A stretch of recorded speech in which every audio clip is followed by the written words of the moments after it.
All right, Mr. First,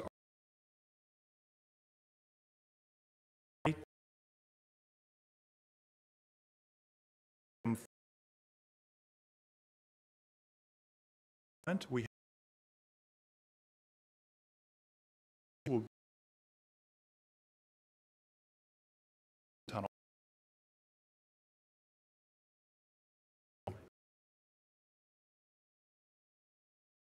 All right. Department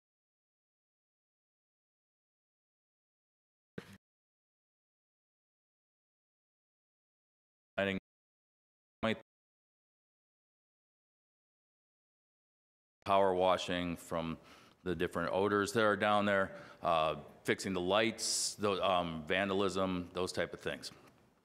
Here you can see the existing condition. We have some squatting going on in the tunnel. This is the ramp on the west side of the road, leading from the restaurant row side over to the other side of US 1.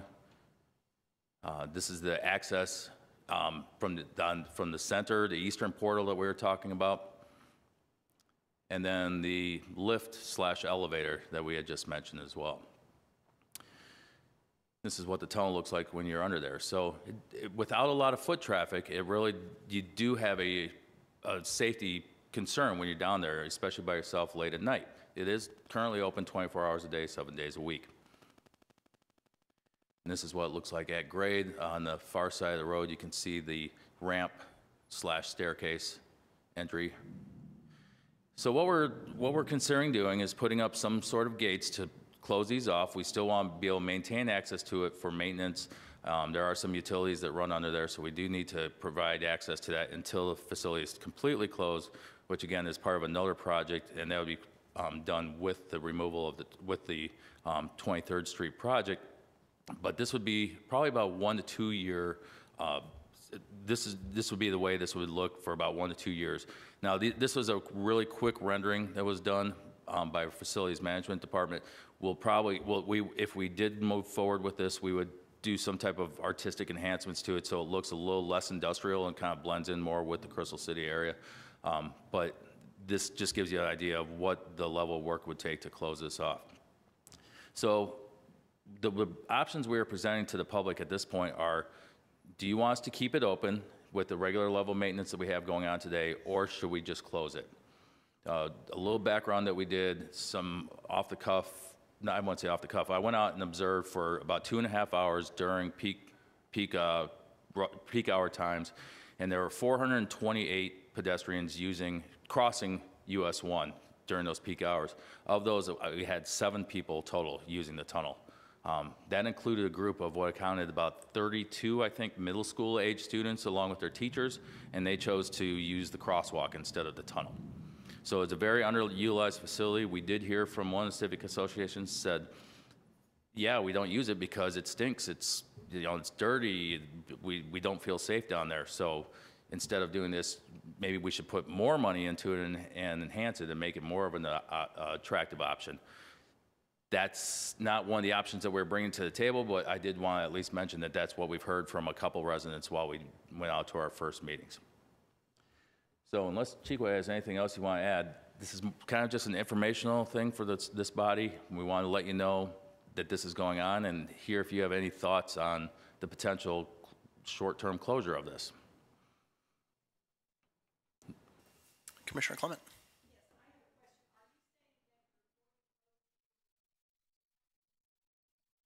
If we did close it short term, it would not be to rehab it.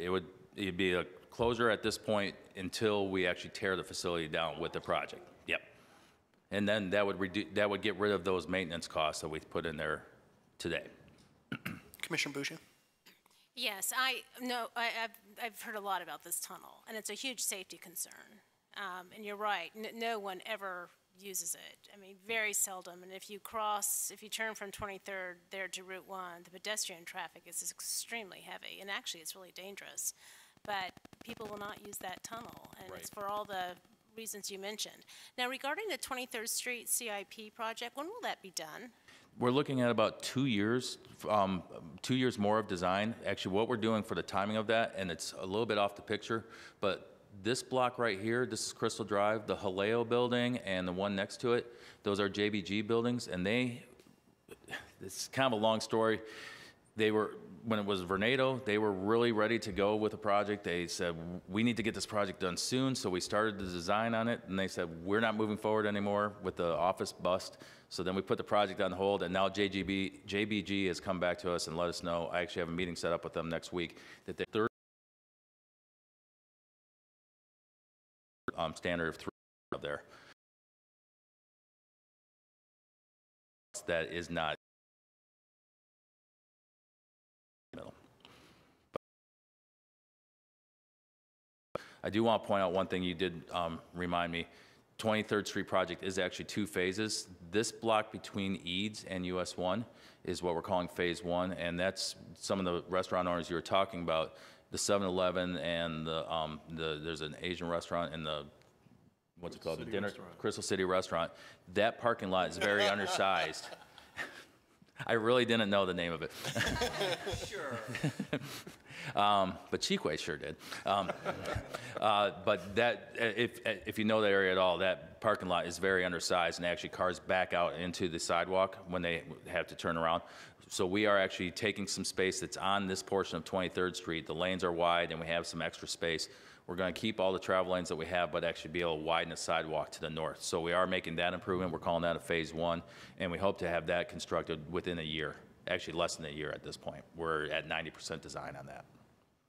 I saw another hand. Oh, that's for you, Mr. Chair. Commissioner Lantome.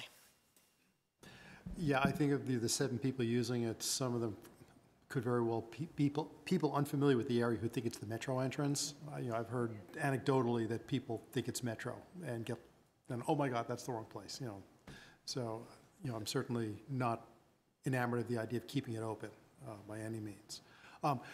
The 23rd CIP project, that is different than the proposal to eliminate the interchange to the airport, or are they sort of somehow related? Those are 2 separate projects, yes. And actually, as at this point, are you talking like the roundabout? Yeah. That is not a project that's in the CIP. That is only in the roundabout project, the airport, that's only in the sector plan. Okay, thank you. So yeah, the 23rd Street project is a standalone project, unrelated. Commissioner Calkins. So I have 2 kind of related questions. In looking at the street view, it doesn't look like the curb ramps are currently ADA compliant. There are curb ramps there, but they don't have the rumble strips on them. That might not be a current street view, because that was just done in the last year and a half. That was going to be one of my questions, is whether or not you knew if that was up to date, because I haven't had a chance to look in person. And are all of the crosswalks ADA compliant, and all of the curb ramps that this will be substituting for? To the best of my knowledge, yes, because again, that whole intersection had a pedestrian-only improvement in the last year and a half. So I can't imagine we would have done it not ADA compliant. But Okay. Next time I'm out there, I will definitely observe. I think it would be great to confirm, just since Absolutely. obviously Google's not the only source to look at. It's just the source that we have available to us when we're reviewing these documents. But the other commissions that you're briefing, do you have the accessibility advisory group as one of them? Yes, we met Okay. with them their last meeting, and there were no significant comments on that meeting. Right. I mean, there was some couple comments from some visually impaired individuals that were on the commission that said that when they go down there, they occasionally use it, and so they just offered that feedback to us. That, but at the same time, we did talk about the surface crossing, and I think there's some to make it a little easier. We have worked through the fall and the winter, kind of developing what we call the framework, the goals and policies document that lays out really where the direction is of the plan and many of the kind of details of things that we would like to do. What is sort of what we're working on at this point, what we're calling it phase 2, is the network of facilities, what the infrastructure for bicyclists will look like as we kind of develop it over, say, the next 10 years or so, and sort of prioritizing how that thing should be done. I mean, of course, that all has to be worked in with available funding and such, but we're going to lay out a plan of what we feel is most important and what are the kinds of facilities are. So where we are right now is that, and I'll talk about how we're doing an outreach process right now and kind of where we are as far as progress on that. And what's ahead of us is over this course of the fall and going into just the end of the year is actually kind of pulling together everything that we're working on right now, the infrastructure part of it along with the policies into a single kind of element. And that will be something that we'll be taking back out to the community starting probably around September, October, and going into the fall and getting reviewed by various commissions such as this and Planning Commission and others. And then it'll be a document that can go to the board hopefully by the end of the year. So just to kind of a recap a little bit what we did in that sort of that phase one is we had a substantial community outreach process that began with the county fair and went through what we call pop-up events where we go out to where the people are, we meet with them, and we provide opportunities for folks to provide us input and hear from them, and we got a lot of input. We got some online. We had over 1,000 people respond to an online comment kind of survey. And then we got a lot of people sort of in person as well, and that gave us much information. And we, of course, of the fall and going into the winter, I've been meeting with a lot of advisory commissions and groups, getting their input, their take on things, as well as starting to reach out to some of the stakeholders, some of our adjacent jurisdictions, DC, Alexandria, VDOT, trying to get them to kind of look into what we're working on and provide some comments too. Haven't heard a whole lot back from them, but they're at least aware of what we're up to, and I think we'll be kind of checking back in with them more. We did have a county board work session in December. The board members gave some feedback, the direction of where we want to go with things. They seemed pretty happy with what we had done at that point, but they also had some things that they wanted us to pursue. Now we've produced sort of a months of working with our advisory group, our working group, which Chairman Slatt also chairs that group as well. We opened through pretty much the end of June. We're starting to push that out as much as possible, and I actually have some information I'll give to the commissioners before we leave tonight on that. We have had these pop-up events at a number of locations across the county. We've had some periods of bad weather, as you can imagine, that have kind of made some of them, have had to postpone a few, but we have gotten a lot of outreach and have talked to a number of people, and we'll probably continue to make up on this later in the Sunday.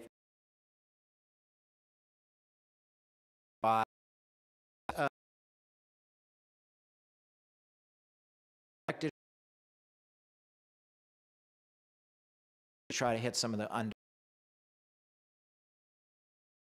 cross-section. Sort of what are the key destinations for bicycling? Where do people want to go, particularly if there are problems with how they get there? You know, if they're finding that there are some obstructions, some barriers that prevent them to go to some of those key places, what those are and where those are. That'll help us in our developing our network, where we should be focusing, where are the infrastructure improvements needed anywhere. And as we've been kind of asking those questions of people at a lot of the pop-ups, we've been getting some good feedback, and I can kind of run through a little bit of that. I mean, I know we're only partway through, but I'm starting to get themes that I'm seeing. Then also sort of, you know, what infrastructure people are comfortable with. We have kind of, within our comment form, we have some scenarios of different types of street, from the heavily trafficked major arterial down to sort of a neighborhood collector. You know, what type of facility do you feel comfortable riding on that street? And so we're getting some data on that. And then sort of like, you know, then ultimately we want to kind of narrow in a little bit what's the most important things to people as far as what we need to be spending our most time on and most our resources on as far as improvements to the bicycle infrastructure. So I kind of asked people to go to our our webpage. This is how you can reach it. Fill out that comment form. Easiest way is just kind of get on the county's webpage, put in MTP bicycle element. You'll take you to the Master Transportation Plan Working Group webpage, and then just scroll down an inch or two from the top, and you'll see a little link in a text box that says comment form. And click on that, and you can fill it out. It gives you an opportunity to answer some questions and also drop on a map a little pin identifying where you may have some challenges in cycling and such. So that's really what we're doing right now. And oops, I'm gone too far ahead here. So I kind of open it up to questions and be happy to talk about how things are going and interests that you may have. Commissioner Hester. Thank you. You hinted at some key themes that you were hearing from the Yep. community feedback. Want me to go through some of those? Yeah, okay, sure. Fine. So I would say from the pop-ups and the information that we've been kind of getting out of just people coming up and talking to us, and it's a little bit dependent upon where we've been, and we've been at 5 or 6 locations now across the county.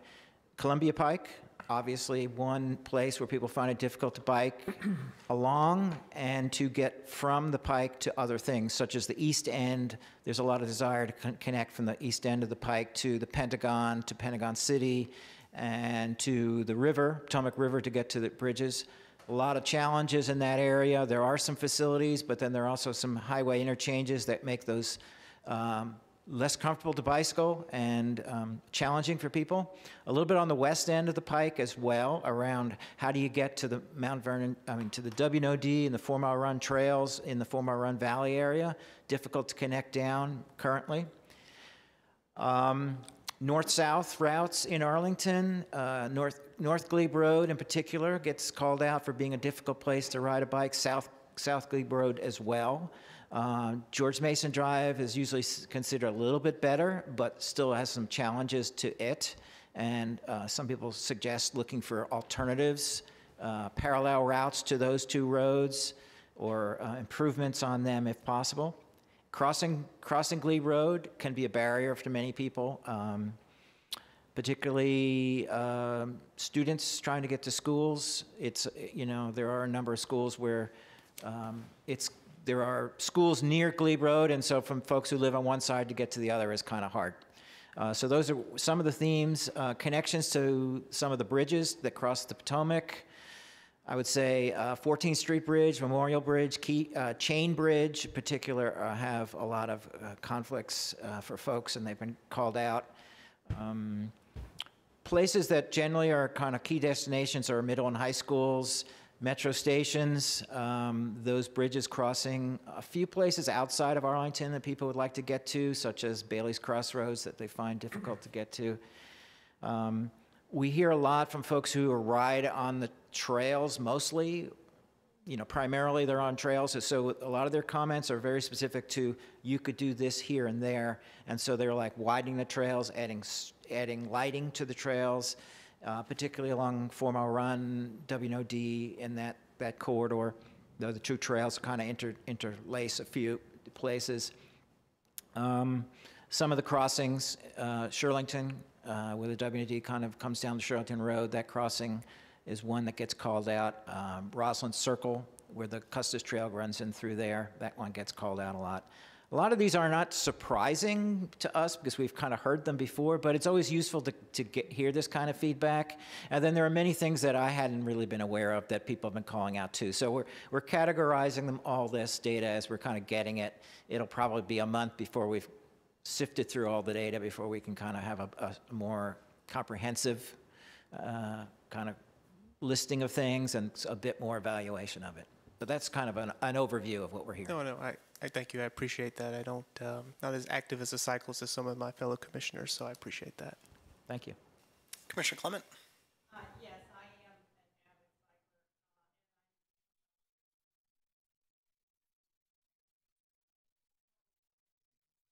cycler. I think the most dangerous, or shall we say challenging, location is around in the vicinity of the Pentagon. If it's real, just because of the size and scope of the Pentagon, it would be difficult even if it were not also an extremely congested area. So that would be my top priority to the to anyone who was working on that plan. Okay, thank you. Commissioner Price. Mr. Viola, thank you for your presentation. Greatly appreciate it. I appreciate the update. Is the June 29th date sort of the line in the sand that you're drawing for comments? And the reason why I ask is because I'm also on the board of directors of the Lee Highway Alliance, And actually, yesterday, we've had a discussion and have scheduled I usually like to term it a mini charrette about bikeability and walkability along the Lee Highway corridor, and we scheduled it for July 11th. First and foremost, I think your participation in that endeavor would be enhance our discussion about the biking and walking problems along Lee Highway. And I'm assuming there are going to be a lot of discussion that we.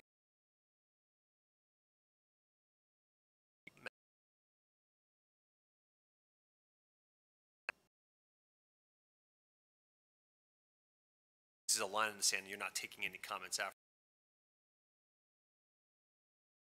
Comment form.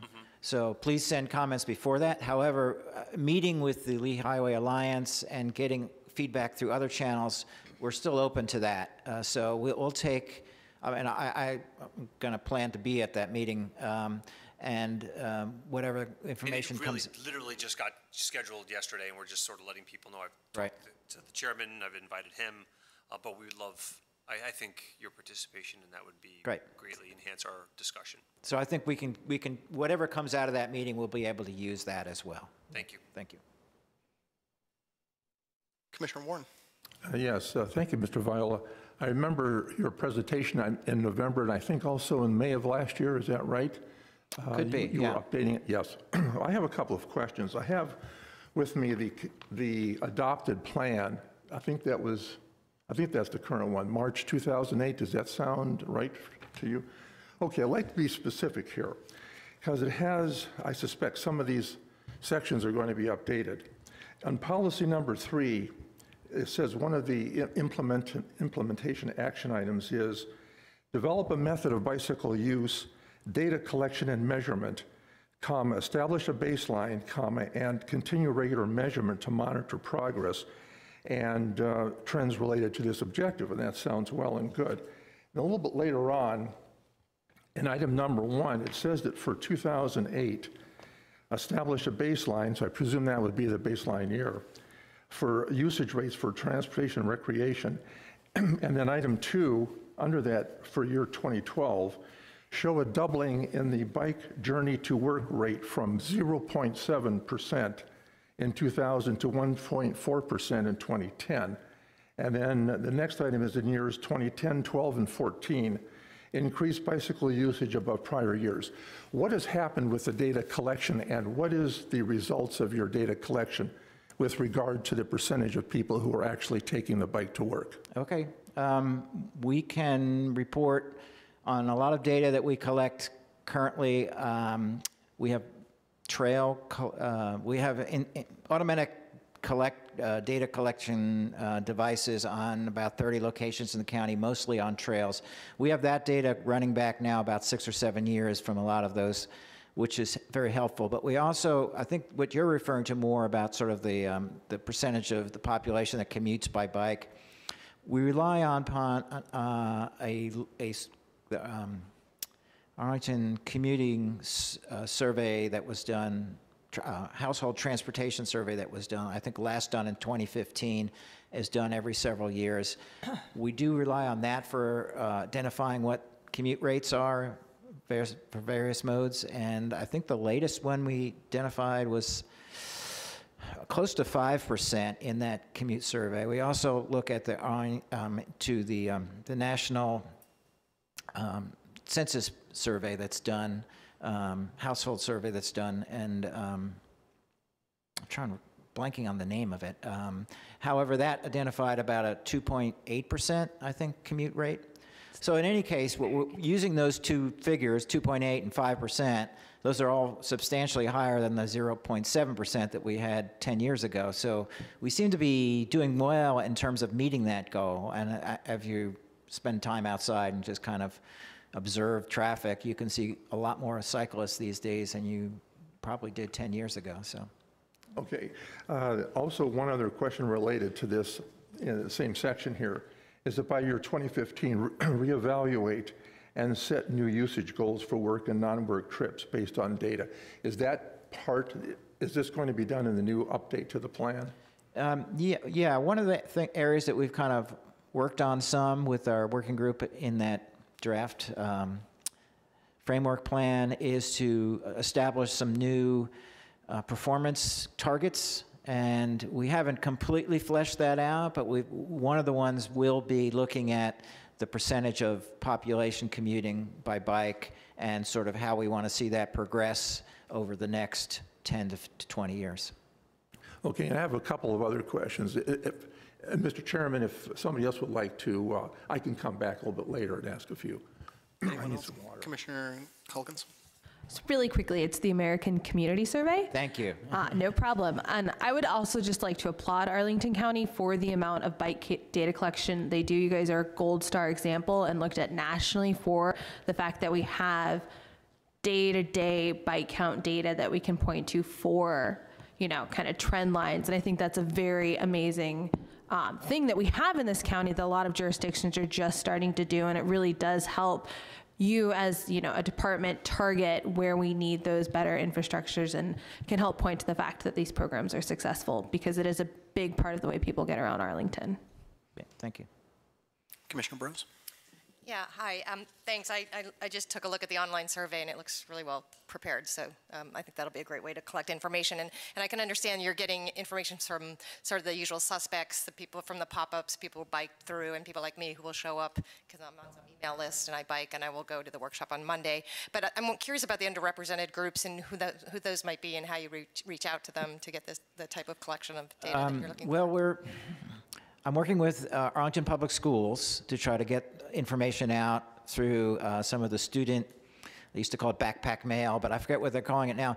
But they're putting information out to try to get people to use this survey, this community, this forum, to provide their information. We also went to a kind of a transportation workshop that APS sponsored at their Sequoia Plaza SciFac Center recently, and that got us a good number of students who are new to this country and learning English, and many of them aren't cyclists, but some of them had some good insight that we got from that. So that was one area we did some outreach to sort of an underrepresented group. And I think we have some other groups like that. We're talking about maybe going down to the day labor kind of employment center down in Shirlington, Seek, I believe it's called, and trying to do something maybe it's Spanish with some of the workers who are down there. I think that a lot of them I feel are bicyclists, and I think would be a good way to capture some data from them. But we'll kind of identify that a little more as we start to go through what we have collected, and then we probably will find some holes to reach out to. If you have ideas, we're certainly open to that. Great, thank you. Yeah, I would just also add that a number of the pop-ups are designed to go out and meet people where they are so that people aren't self-selecting into the conversation. You know, we were at a grocery store, you know, like everyone goes to the grocery store, just trying to get a better cross-sample. Commissioner Lantelmi? Following up a little bit on the underrepresented groups. Another group is we have a lot of service workers in the county here that have one or two or a number of part-time jobs and use bicycles to get to and from those. And it often is at odd hours, so I was certainly heartened to see about the idea of putting more lighting on the trails, because I think these trails may be used or would be used more in the later hours for our workers who are on those late shifts. But again, those tend to be members of underrepresented groups, and I think I don't have ideas on how to reach out to them because it's hard to reach people who are working at unusual, outside the core hours. And you know, I'm just and have so much other stuff to do. The last thing they're going to do is go to any sort of forum.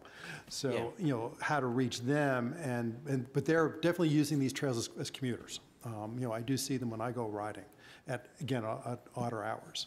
So if there's some way you could find a way, that maybe a pop-up that would be at 10 o'clock at night or something, or 11 o'clock at night on one of the trails, you might end up running across people. So, but anyway, yes, please do follow up with those people who are underrepresented.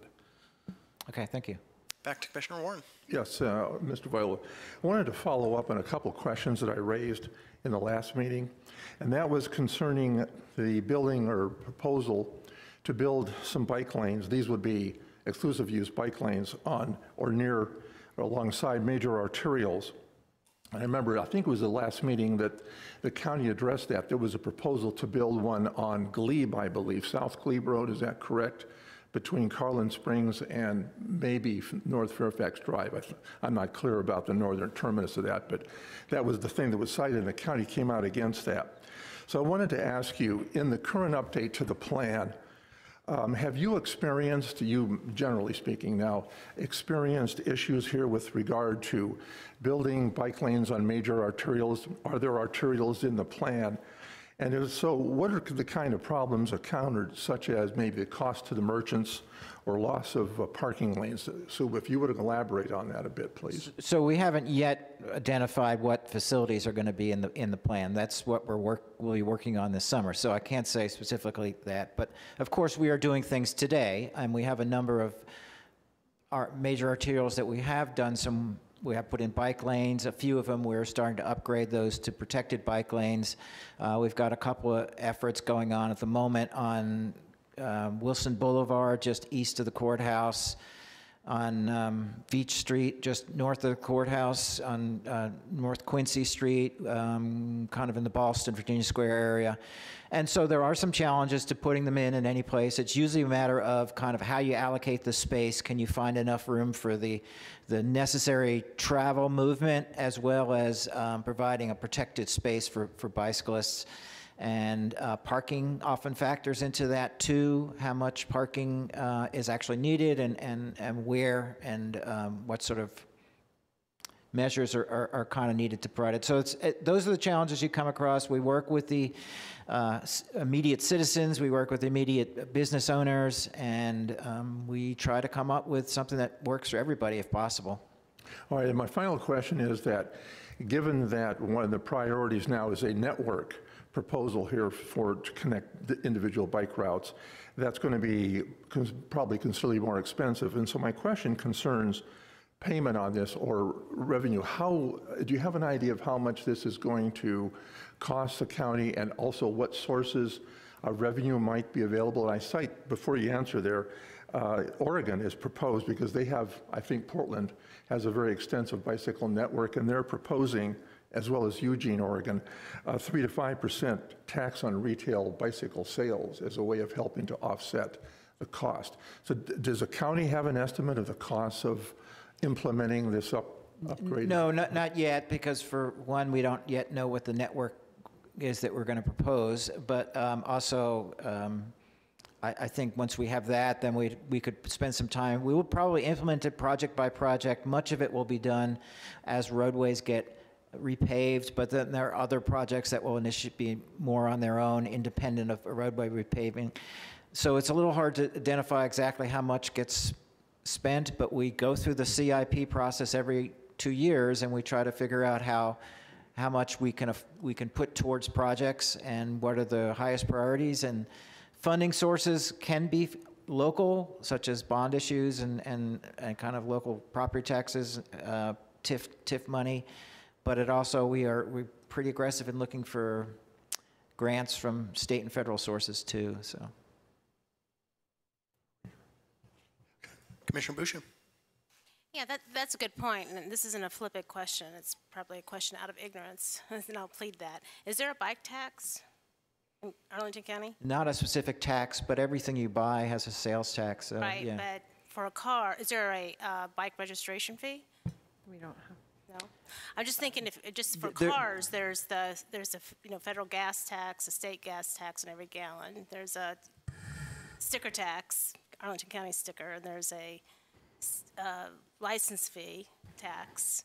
So, and then there's of course the car tax on the cars. So it just seems that if we're going forward, if we're going to add more bike lanes to our, the bikers, just like the cars, should have some meat or some stake in the game. Maybe something to consider. Okay. Mr. Chairman. Commissioner Calkins has her. I don't believe Arlington could on their own levy a tax in that manner due to the General Assembly legislation that exists and inhibits Arlington's ability to tax certain things that they would or would not like to tax. Commissioner Perkins. I would also like to point out that all of those fees and taxes that are on cars, like the gas taxes and registration fees and things like that. Even after you collect all those fees and deduct them from what we spend on automobile transportation, it's still an order of magnitude less than what we spend on developing the automobile transportation network, and the automobile transportation network is by and large subsidized by the rest of the general funds at both the federal and state level. Any other questions or comments for Mr. Viola? All right, thank you very much. Thank you. And our next item is an MTP amendment. This is the addition of South Queen Street. It is the south of the 2400 block. This is an RTA. Thanks. I'll also present this one. You probably have gotten a copy of the draft board report in your document. We are proposing to go to the county board at their June meeting with a request to advertise for an amendment to the master transportation plan, which would add a new section of South Queen Street in what we call the 2400 block, or south of the 2400 block. This is generally next to Oak Ridge Elementary School, if you're not kind of familiar with the location of it. County's been approached by a property owner that's looking to conduct a development of a property. It's the one I kind of outlined in orange there. It is not currently on a constructed street. However, if you look at the illustration there on the left at the end of that cul-de-sac, there is right-of-way for South Queen Street that was laid out at the time that the subdivision to the immediate left, which is called Forest Hills, was developed in the early 1970s with the idea that there would be a kind of this stub would eventually be developed. It's not shown on any master transportation plan, but the right-of-way is there, and the property owner would like to see that added to our master transportation plan so that it would allow them to develop that property. They have a proposal that they've been talking about. It's not actually formally submitted to the county. So we're going through the process of providing this MTP amendment, and then we will see what happens with their development and how it goes through the subdivision process. Commissioner Lantalmi.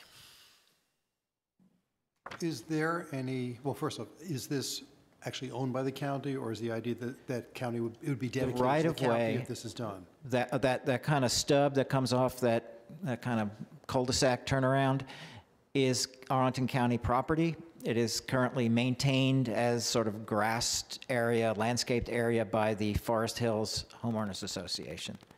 The second question is, if this goes ahead and the street is extended, is it possible to create a pedestrian path, sidewalk, whatever, connecting the dead end to Oak Ridge Elementary?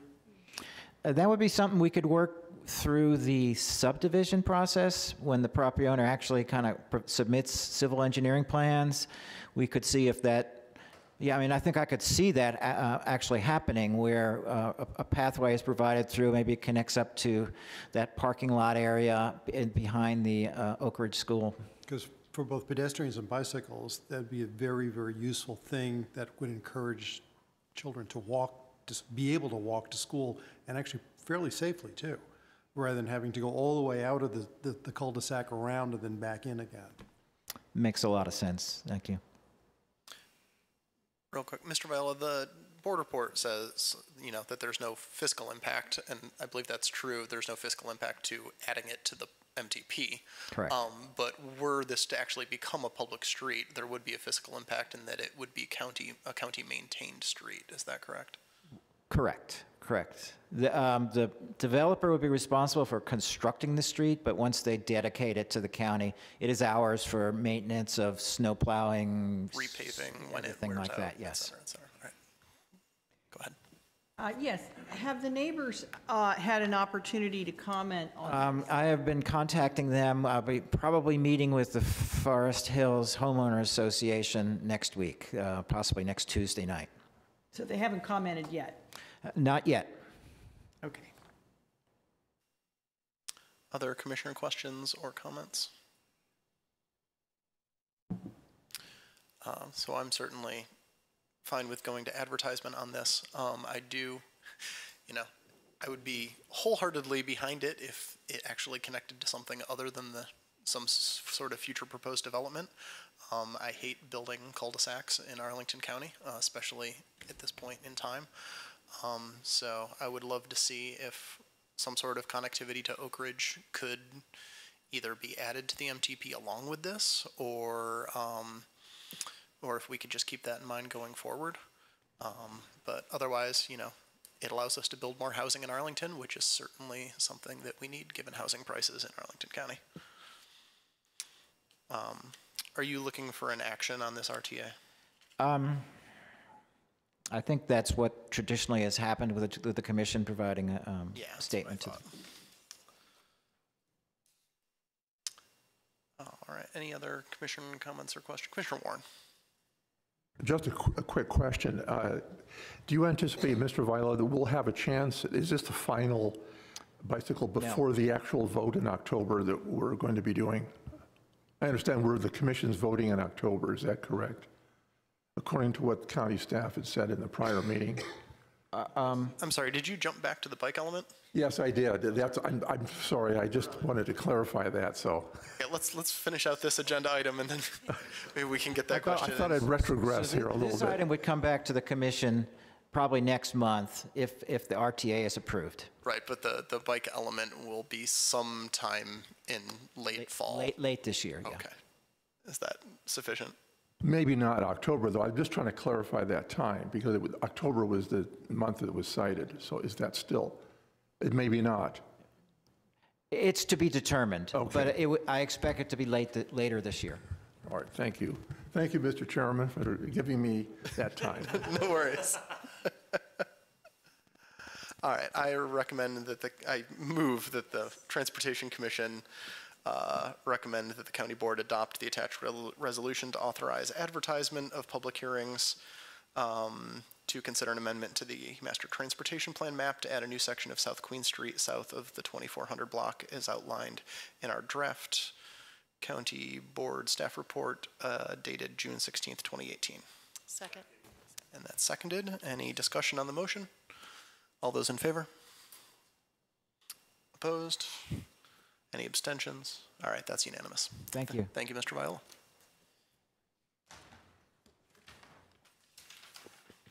The next item is item number 5, the Penn Place site plan. This is a site plan info. I'll turn it over to the applicant's representative.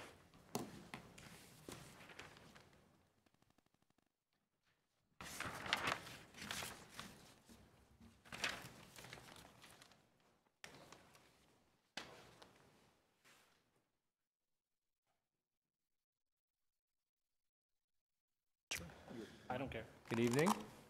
I think we'll probably have a minute or so before the presentation loads up. It's a pretty big file. We have some animations on there. So in the meantime, let me introduce myself. My name is Michael Novotny. I'm with JBG Smith.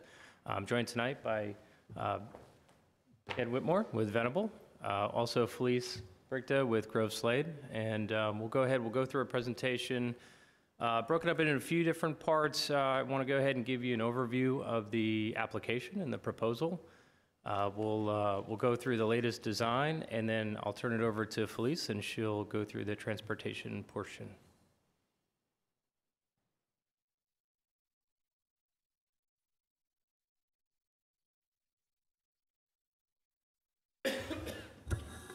Okay, super. I think we're set.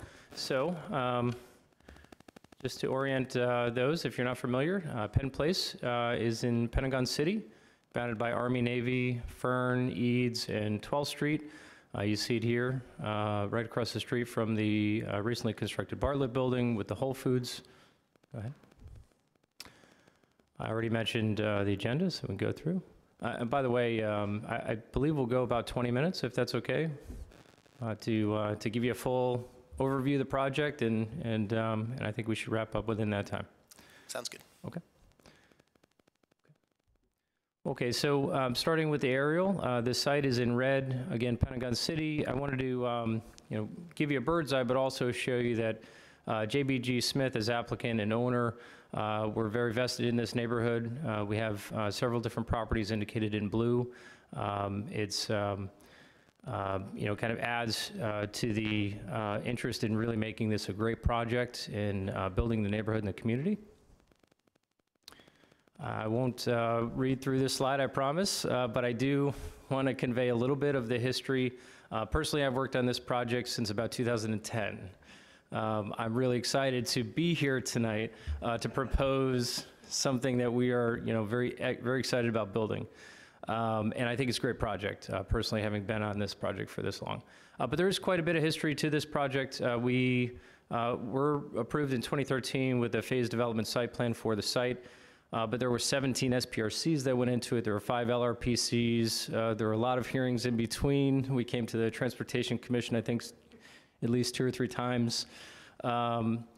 But I wanted to start there because I want to convey that we're trying to honor as best we can that site plan that was approved, because a lot of thinking and hard work went into it. So you'll see as we go through, we're asking for a few minor modifications, I would say, to the plan, and otherwise we want to kick this off. So this is the approved PDSP. There were 5 buildings approved on the site. There were 4 office buildings and a hotel. The office building in the lower right-hand corner had an option to be converted to 300 residential units. And then there was also 50,000 square feet of retail, primarily focused on 12th Street, and then integrated into the site. So we are electing to go with the residential option to convert on a 1 square foot per 1 square foot basis from office to the residential. We are proposing 300 residential units, and we're proposing 40,000 square feet of retail right out of the gate in this first phase.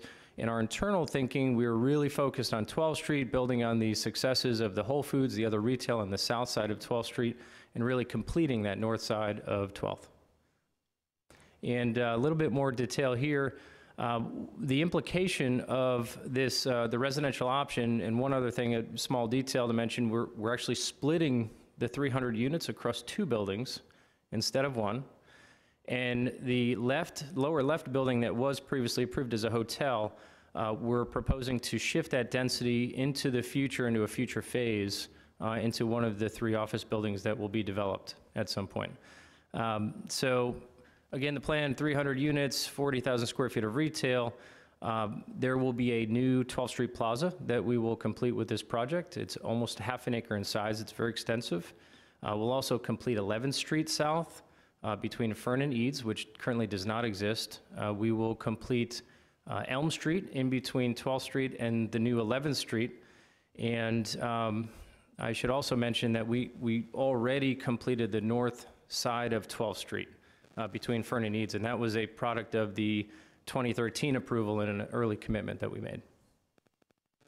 So as far as the design, we really want to do something special here, bring an urban vibe to the area, bring it to more of a pedestrian scale. We drew from precedents in DC, like H Street or U Street, but also precedents outside of DC. You see a couple up here, and we really push the architecture on this project. So here's an animation. There's 4 animations in total. This is going to be moving westbound on 12th Street. You see Eads on the right. This is the east building, and you see how we've, instead of one building, that's one building you're looking at right there, we're actually breaking it down into a series of smaller buildings and varying the height. You see the 12th Street Plaza centered in the middle. There's Elm Street, the new Elm Street. We're actually proposing to tabletop that street, so it's right at grade with the sidewalk. And then you see the west building again. We're really breaking up the facades. We're varying the types of architecture as well to give that perception that it's really been developed over time. And if you go to the next animation, actually click forward. Okay, go ahead. So now we're going to go around Fern Street. We're going to continue on to 11th. And the architecture ranges from traditional to now a little bit more contemporary, and the thought being that now this backside transitions to future more modern office buildings that will be developed in the future. You see the loading and parking is on 11th Street. Again, we're coming up on Elm Street. You see the Bartlett building in the back. That's with the Whole Foods.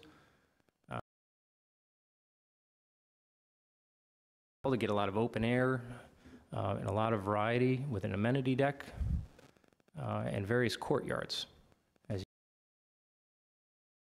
throughout the project. 2 animations will just walk you through the experience at grade as you're walking down 12th Street. This one is on the north side. Basically E,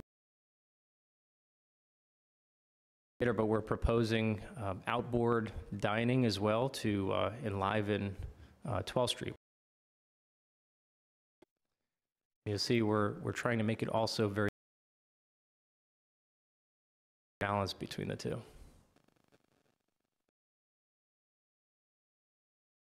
Animation.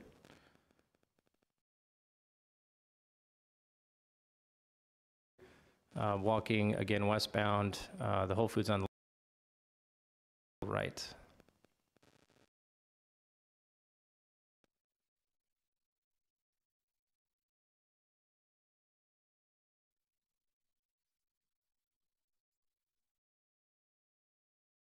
We're very excited with also the variety of heights. I think this is really magnificent. It just frames, you know, it's urban and time. Okay, so I want to give you, enough context before we jump into the transportation. The plaza, and then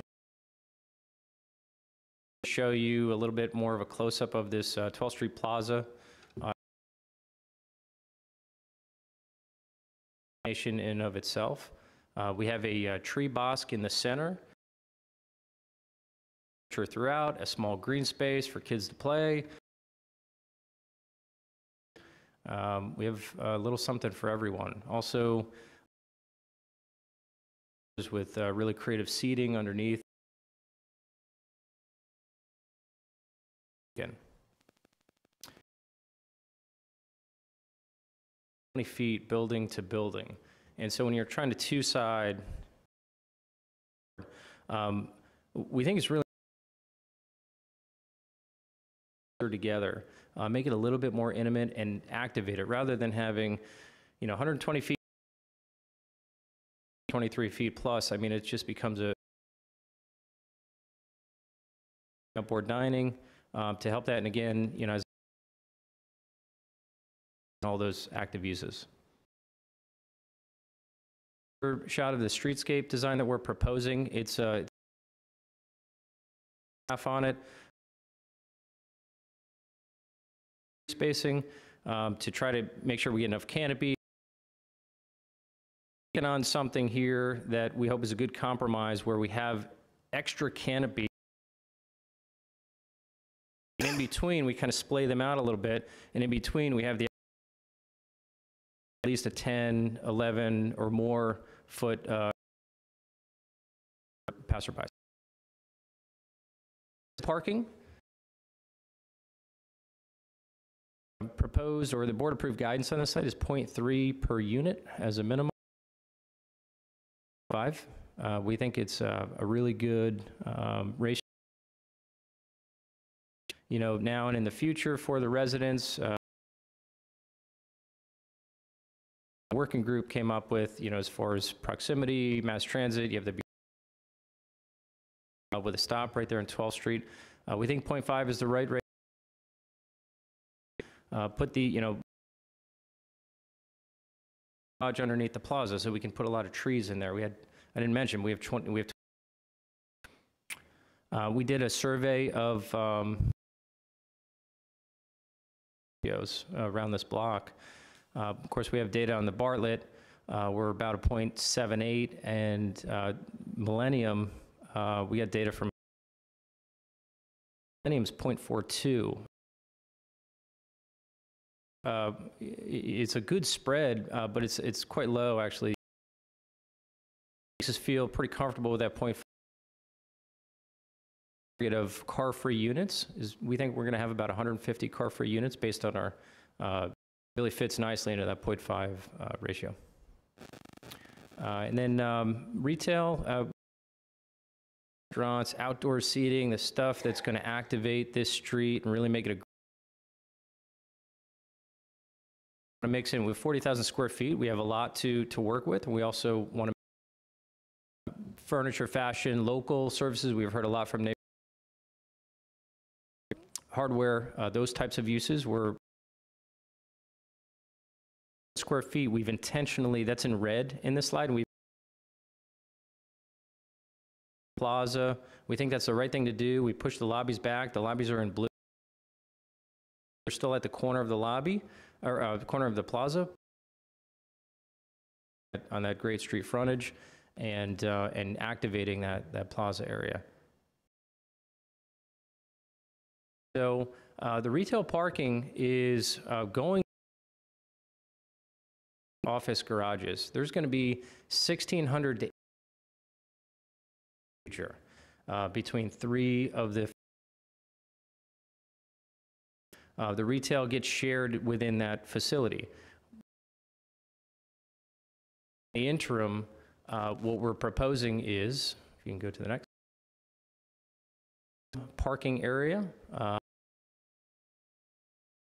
at the back of the site. So we have about 200 spaces. There's about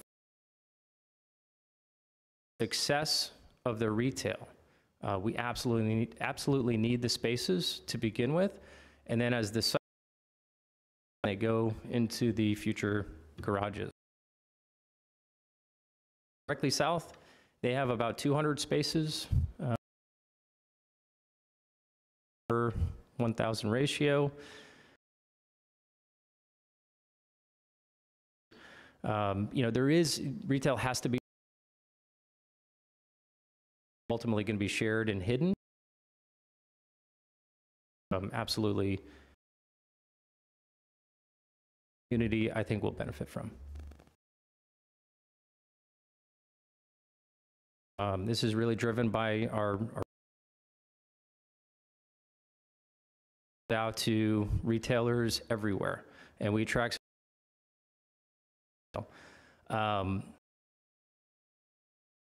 destination restaurants. The pet store, they'll typically want 1 per 200, and then so that gets us to about a dozen park, the 12th Street Plaza, these spaces in there. So there are potential. We would like to marathon staging. This graphic shows 100 in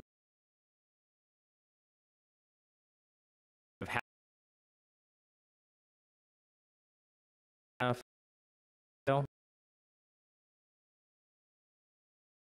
retailers.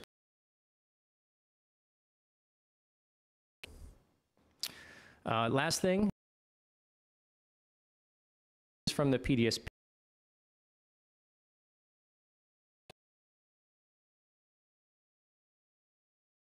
Also not on the park. You see there, we pulled it away. So we're kind of threading the needle there. It's not easy. We have a pretty good plan for that.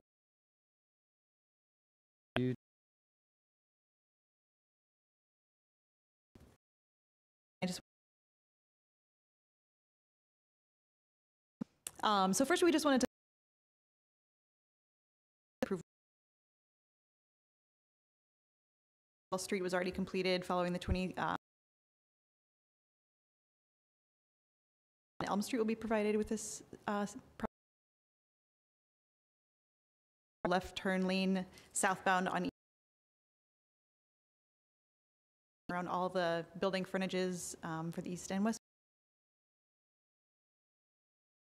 Between 12th Street and 5th and retail, will be coming through. The site location and transit facilities in the area outs in the area, so you can see there's one north and the new Hot Lanes ramp. Yellow dots show the bus stops in the occurs both at the Pentagon and also a mile from the site. At 6 intersections surrounding the site, 300 new residential. This does include a change in use plan for the site from office to residential trips for the AM and PM peak hour. Intersections. At intersection, you notice some existing congestion for the north. They were actually navigation there. Southbound Eads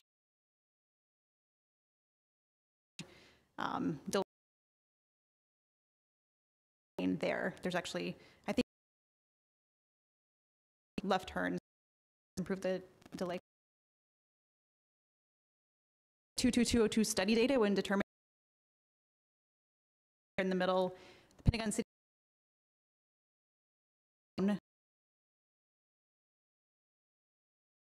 65% reduction on looking at the bicycle connections. The site already has facilities along at 12th Street and 15th Street. I think there's also new, and then you can see here,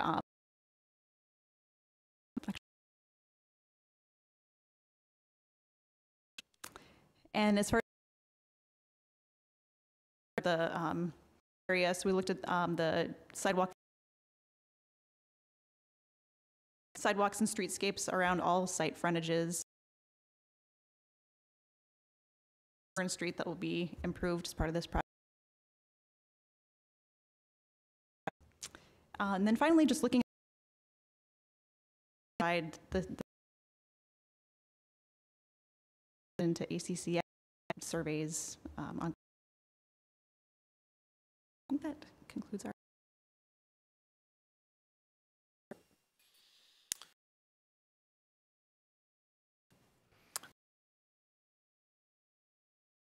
Few notes about the process in the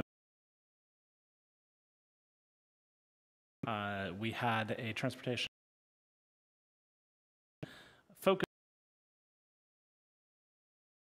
opportunity to and look at exactly what is going on. Mentioned the planning for this in 2010 for infrastructure perspective. Plan did when looking within the Pentagon City PDSP. It's a city which focuses specifically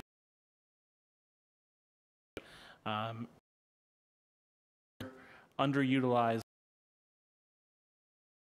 breaking up this into the sub-block.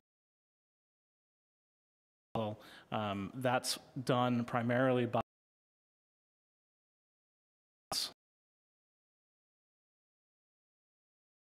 the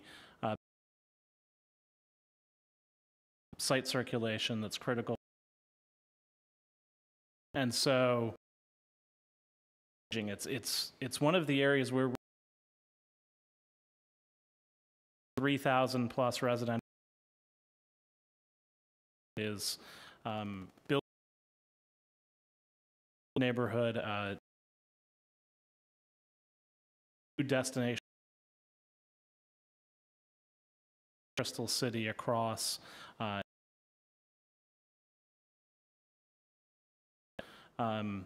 transportation. This new link of 12th Street between missed connection, and it's excellent. Ready, the development. Applicants' improvements to the transport significantly invest. Mentioned earlier, is quite close to this, has its own looking at through projects, transportation,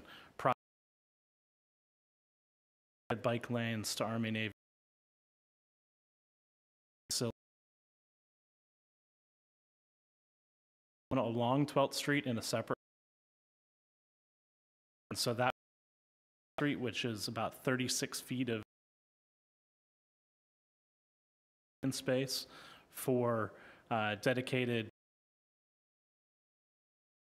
to that, we're looking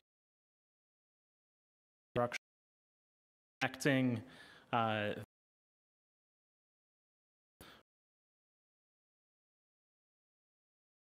all the way north to Army facility. So we'll network in this area developing along with the Eads Street original PDSP. Happy to see this evolution. Dedicated bike lanes had a bike way with the street. Be protected and buffered, and can all the way down to 4 Mile Run. Those are the major infrastructure improvements around this site. As we're going to continue to focus to the comments that you at the SPR Street and its streets, thing that is different than the PD merits of that proposal.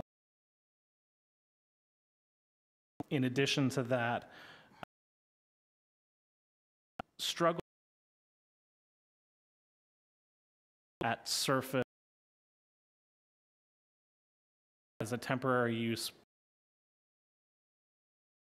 that isn't there. Office parking, very explicit and actually our only document, I think, in the county that has maximum requirement very tight between the sliding right in at 1 to 1,000 detail. It is out should be, and so continue to consider the applicant's proposal while taking in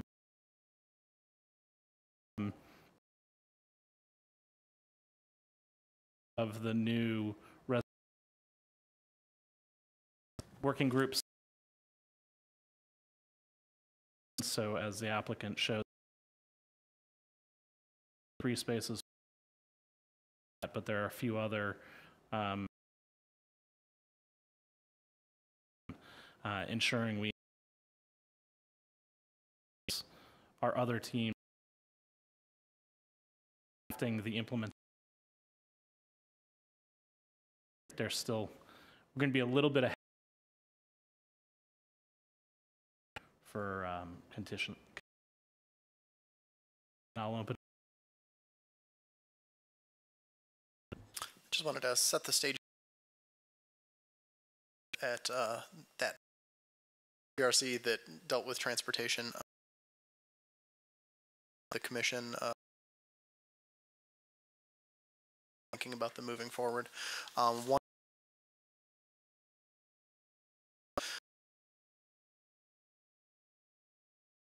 in the PDSP,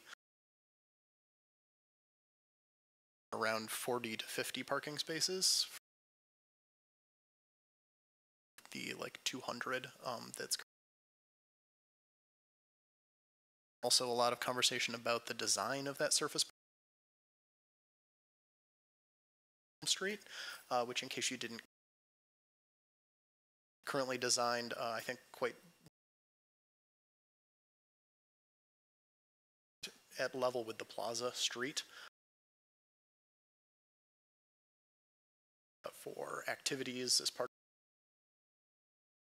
of the traffic from that parking lot to go straight.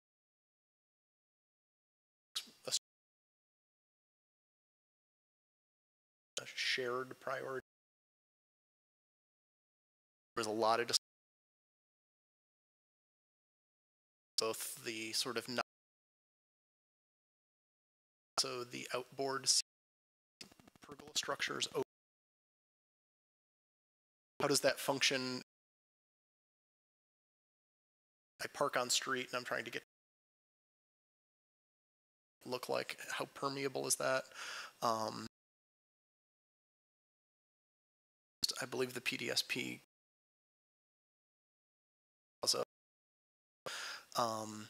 and then the EADS, we just still haven't seen sign of what that looks like, you know, an actual street. So that you're up to speed on what was discussed. Other questions up before I stole. Clement. Yes, well, of course, the presentation commission on transportation summary and one highlight traffic operations in the study movement service D or better during peak hours. Northbound left and right, both AM and PM. Movement already operates at, which means it's not LOSF under future. And there here would make is that you're all congestion is concerned with this area. I think that the part is tolerable, but any and further development is between retail will provide an parking. Understanding is that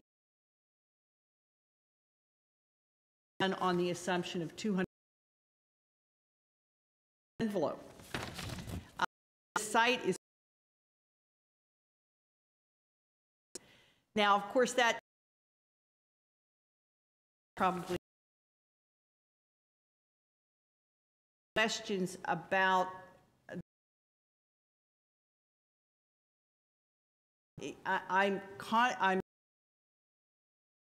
suspect the architects, the planners have consideration of the traffic impact.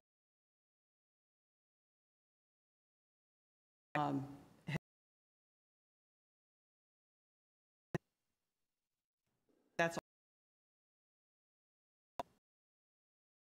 Questions and a comment. Reports in advance. It's actually easier for me to reports, but in the weeds. I have an overall comment on acceptable levels of service. We target D in our activity center. Bicycle infrastructure improvement, trying to target approximately, and when we're is a mixed, evaluate what their criteria is.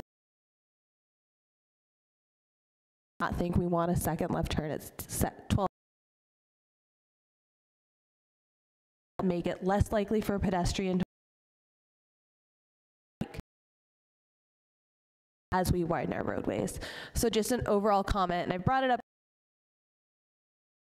a couple of times at these last to below acceptable levels. Service for vehicles.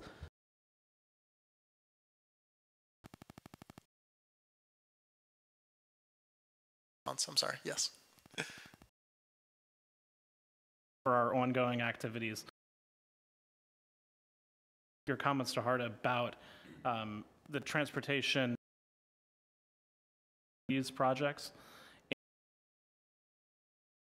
to really create an assessment, a level playing field for right now the auto analysis, which would include pedestrian and cycle. Because when we look at this, which in their CBDs are really trying to LOSs at the network.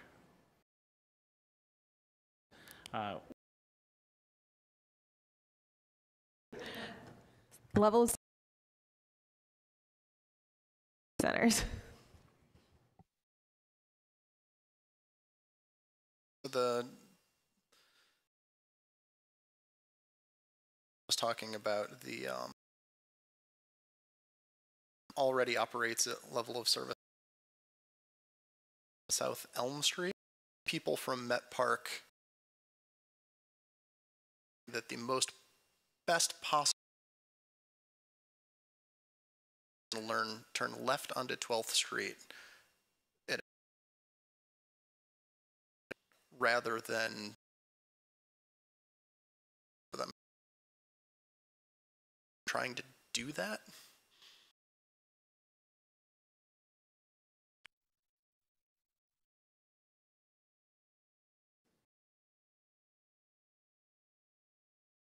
Currently, there are about in the PM. Lead a horse to water. Comments or questions? This time, by the Whole Foods and generally the idea that we're trying to encourage the biking and the walking and the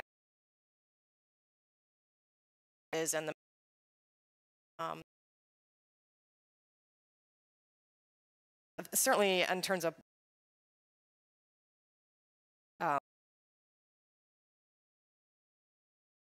some of the transportation issues, but making it is allowing that vehicle to the issue. But I think there are many actually. Commissioner Lanton. I think it bears repeating. One worth exploring. Entrance to the temporary of concern that parking RC, it was just parking lot somewhat proposed for the corner of Eads and center of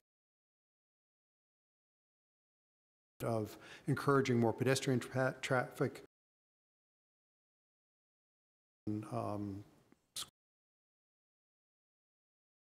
Well, at the same the new park and park on it, but everybody seems to have the same goal of wanting to putting a dog park at the end of that. Same time, minimize the conflict. I just want to pass the active discussion that we had. I just want to great project overall, and I want that. The plaza is awesome, but I'm sure you're going to nail it. Detail on how the outboard problem, and it's going to make for a great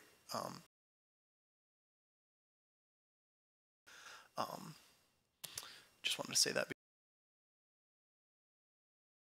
I have one question and a dog park at the end of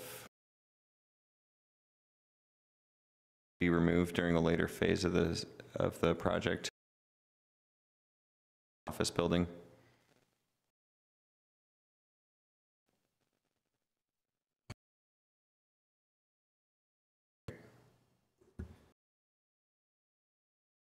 It is a temporary dog park. The intent will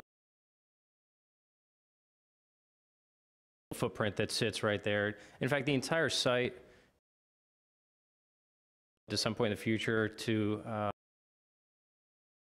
there's not a building footprint, everything will get at that point, then discussion, you know, is already discussion and a of that open space. It serves the same neighborhood. Okay. And then the comment slash question, the parking ratio available for this ratio that you guys are proposing, that's driven by a marketable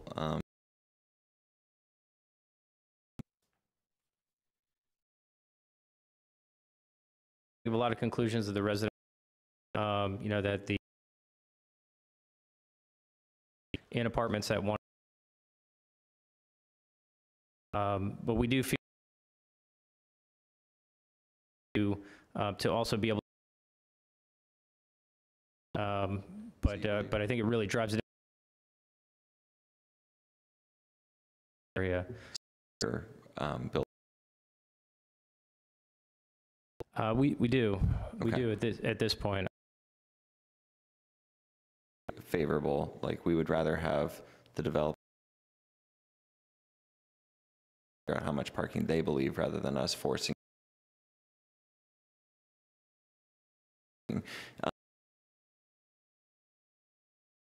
essentially just one floor worth of parking underneath both. Dog park in the parking lot. The parking, where the people parking with dogs hopping out of cars, about to get hit by people. There could be dedicated spaces for the dog park. Highly dangerous.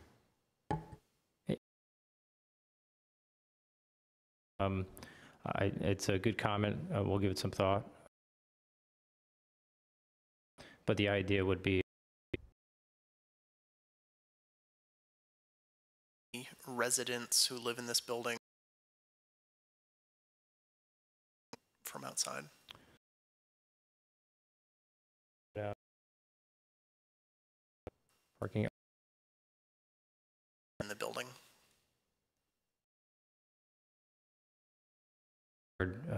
protected parking in the, actually, if you go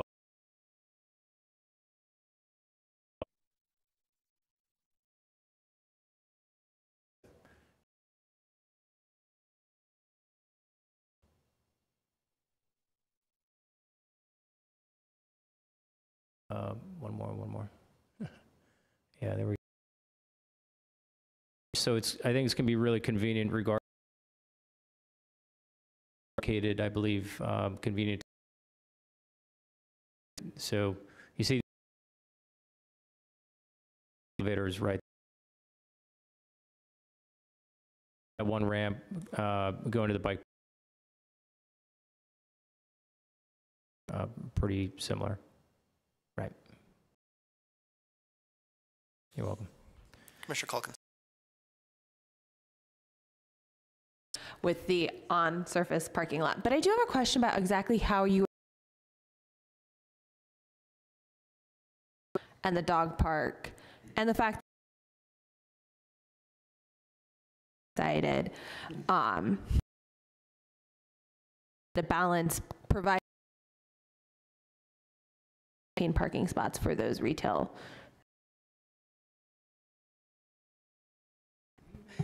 I think one of the ways that you could have, complementary. I don't want to speak too much on the details there because we have parking folks that are just do it. Wide open, we'll have some kind of system of controls in place.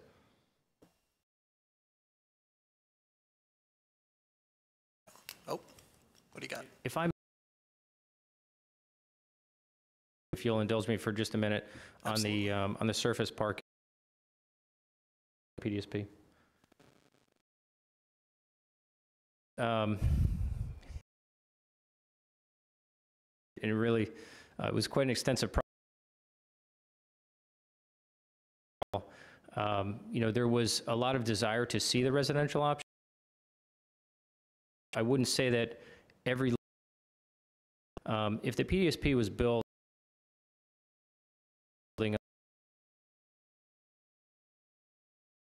right, the underground parking that would be provided, an underground garage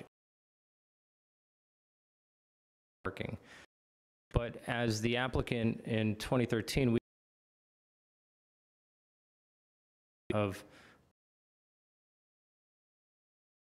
in the initial phase, to the residential option, and also those parking spaces are going to come down. But also, that just really wasn't raised. So if you could just out right now, we wouldn't be proposing. We're doing 0.5. We have 150. They don't share well with retail anyway. All week, they take it out on the weekend, something like that, but they don't share well with. In terms of the 1 per 1,000 on the retail, it's really 1 per 1,000 to 1. There's no way we successfully. We really want this to be great. So if you kind of make sense, we don't necessarily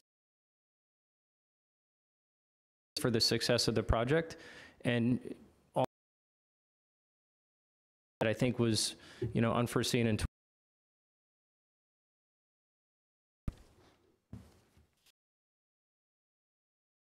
What is in our standards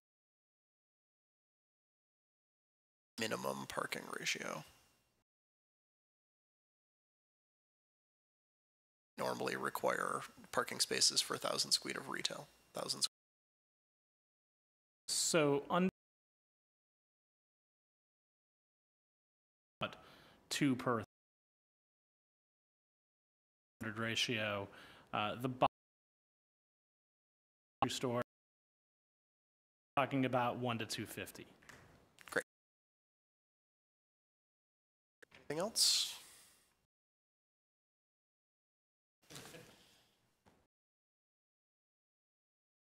And the last item of the evening, proposed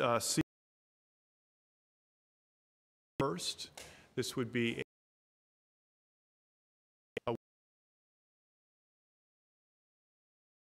this evening, and session on June. This really is a chance to give the transportation county board with a letter and or comment. We also have a regular, so that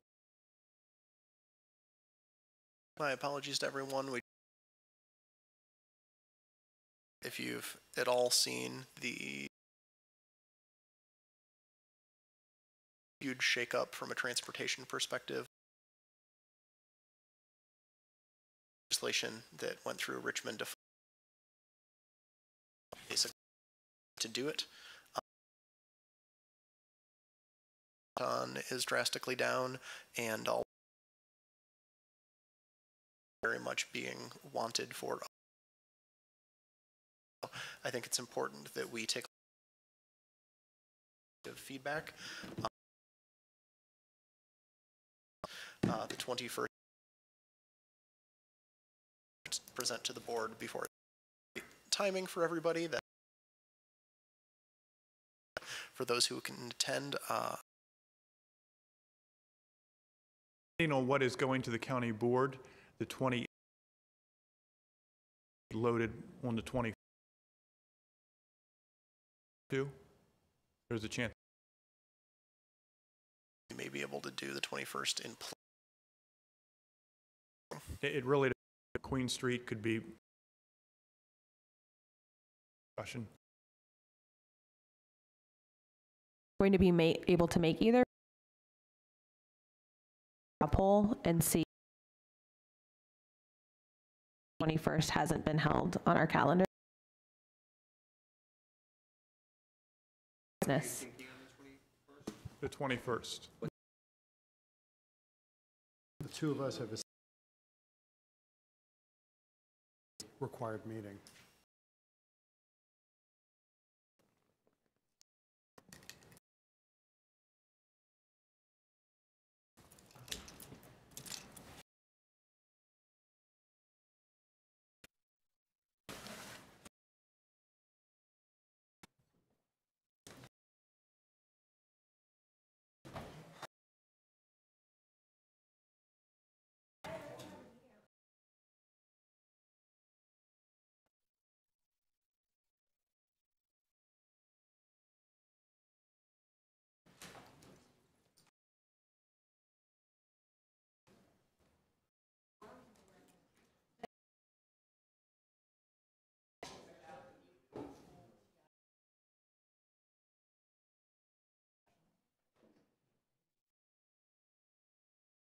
My understanding is full team